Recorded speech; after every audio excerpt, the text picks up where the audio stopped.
Good evening. Tough questions for President Trump's picks on Capitol Hill as the commander-in-chief prepares for a rare primetime address tomorrow. The president's choice to lead the nation's intelligence community, Jake Clayton, testified before the Senate Intelligence Committee. And while we haven't heard of much Republican opposition to his confirmation, Democrats repeatedly asked Clayton who won the 2020 election. What is your answer? I've given you my answer. What is your answer? You refuse to answer a basic question about who won a presidential election, but you asked to lead America's intelligence community? Isn't it humiliating to be unable to answer this question, to have to indulge the president's delusions? We know, you know, everybody in this room knows the truthful answer to that question. Why can you not give it? I think I gave you the answer. Clayton says he's not an election denier. He's looking to replace Acting Director of National Intelligence Bill Pulte, a housing official, after Tulsi Gabbard left the position last month due to her husband's cancer diagnosis. Also happening today, Todd Blanche went before the Senate Judiciary Committee. The president appointed him as acting attorney general in April. Today, he was peppered about recent fatal shootings involving Immigration and Customs Enforcement agents, the so-called Anti-Weaponization Fund, and the controversial release and redactions of the Epstein files. Blanche is President Trump's former personal lawyer, which also came up during questioning. I'm his lawyer, was his lawyer, and now I'm the Deputy Attorney General. So I met him as his criminal defense attorney. I'm not sure there's very many people who have ever had a criminal defense attorney who calls that person their friend. I now have a... Well, let me put it this way. Are you enemies? No, we're not enemies at all. No. Some Republicans remain on the fence about Blanche. One person who's crucial to his confirmation is Texas Senator John Cornyn. Here's what Cornyn had to say about his vote after the hearing.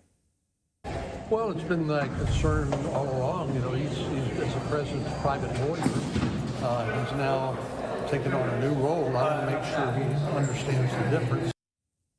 New tonight, we're learning more about what President Trump plans to speak about during his primetime address tomorrow night. We know he'll likely touch on the war in Iran, and he says he'll have a very big announcement about election integrity. I don't know what he's going to say. Only thing I can tell you is we are focused on the 2026 election. We have team coverage on a very busy day in our nation's capital. For more, let's bring in CBS News congressional reporter Taurean Small. Taurean, let's begin with Blanche's testimony. What stood out to you, and what are his chances of being confirmed?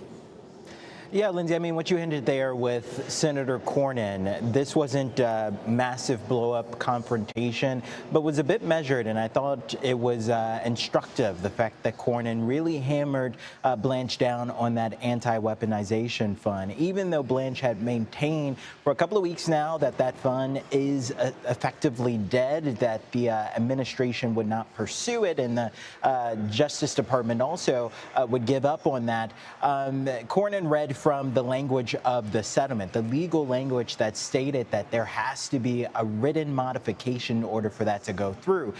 Blanche pretty much was thin in his response to him, saying that under his understanding, there would not be any opposition from the Trump orbit or Trump's legal team to push back on that. But that's not something that was assuring to Cornyn. Listen, this is a panel that now has one less Republican on it, considering Senator Lindsey Graham's death leaves that vacancy there. He can only afford one Republican deflector for it to essentially tank his recommendation out of this panel to the floor for a vote.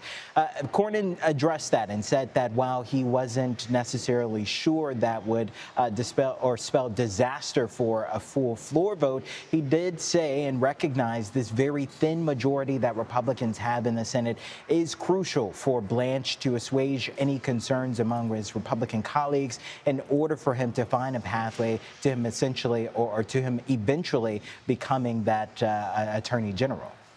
Jake Clayton leads the U.S. Attorney's Office in the Southern District of New York, one of the most high-profile jurisdictions in the country. He's highly regarded by lawmakers, but also it seemed to rattle Democrats that he wouldn't definitively answer who won the 2020 election, just saying former President Biden was certified. Did that rattle Republicans?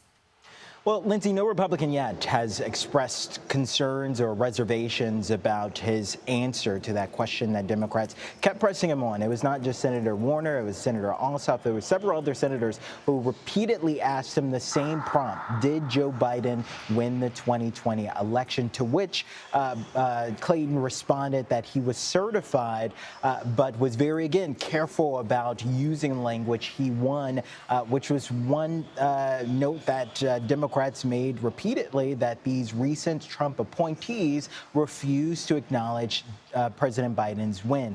Republicans, though, are more concerned with an air of independence to the DNI and the question of whether or not it will be weaponized for the president's agenda, a case which Clayton made repeatedly, that he's just hoping to reestablish that the intel community's connection to the oversight that Congress has, and that he wants to provide as much information so the policymakers involved could have as much clarity as the information that the intel community gives forward. And Taurean, the House vote to end aid to Israel divided Democrats today. What can you tell us? Yeah, that vote failed ultimately in the House. But I think it was notable that a number of moderate centrist Democrats, including Speaker Emerita Nancy Pelosi, was supportive of this, who has previously been supportive of Israel as an ally. Ultimately, though, just not enough Republicans to get it across the finish line, Lindsay. Taurean Small, thank you.